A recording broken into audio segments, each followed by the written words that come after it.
बिस्मिल्लाहिर्रहमानिर्रहीम। अस्सलाम वालेकुम। तुर्क मुसलमानों की 13वीं सदी में इस्लामी फतूहात पर मबनी तुर्किश ड्रामा सीरियल अर्तुगरुल गाजी ने पाकिस्तान में मकबूलियत के नए रिकॉर्ड कायम कर दिए हैं। इस ड्रामे को न सिर्फ यूट्यूब पर लोग बेतहाशा पसंद कर रहे हैं, बल्कि ये ट्विटर और यूट्यूब पर टॉप ट्रेंड कर रहा है और पाकिस्तानी सोशल मीडिया पर तो इस ड्रामे के किरदार और मुकालमों से भरा पड़ा है। अर्तुगरुल गाजी अपनी कहानी, तैयारी और अदाकारी के लिहाज से एक शाहकार ड्रामा है। इसकी प्रोडक्शन, इसका प्लॉट, अदाकारी और हर चीज बहुत ही शानदार है। ये ड्रामा एक ऐसे हाना बदोश कबीले की कहानी बयान करता है जो मौसमों की शिद्दत के साथ साथ मंगोलों और सलीबियों के निशाने पर होता है। पहले सीजन की कहानी में 13वीं सदी का जमाना दिखाया गया है। काई कबीला मंगोलों के हमले से बचने के लिए नई मंजिल तलाश करता है, जिसके लिए कबीले के सरदार का बेटा अर्तुगरुल आगे बढ़कर किरदार अदा करता है। अर्तुगरुल गाजी में कुल्हाड़े वाला तुर्क तलब का किरदार अदा करने वाला अदाकार कौन है? अर्तुगरुल गाजी में कुल्हाड़े वाला तुर्क तलब अर्तुगरुल का अहम तरीन साथी है। इसका किरदार ड्रामे में इंतहाई अहमियत रखता है।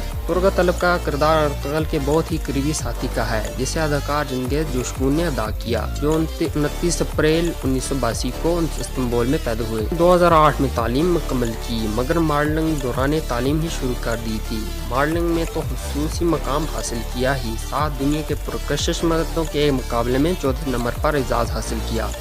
उन्होंने अदाकारी का आगाज 2005 में एक टीवी ड्रामे से किया और अर्तुगरुल में तुर्क का किरदार निभाया। वाज़ेह रहे कि दरीलिश अर्तुगरुल ड्रामे की कहानी 13वीं सदी में सल्तनत उस्मानिया के क़याम की कबल की कहानी है। इस ड्रामे के मरकजी किरदार अर्तुगरुल नामी बहादुर मुसलमान सिपहसालार के गिर्द घूमती है, जिन्हें अर्तुगरुल गाजी भी कहा जाता है। 13वीं सदी में तुर्क सिपहसालार अर्तुगरुल ने मंगोलों, सलीबियों और जालिमों का बहादुरी से मुकाबला किया और किस तरह अपनी फतूहात का सिलसिला जारी रखा है, ये सब इस ड्रामे में दिखाया गया है। ड्रामे में सल्तनत उस्मानिया से कबल की अर्तुगरुल की हुक्मरानी और बहादुरी और मोहब्बत को दिखाया गया है।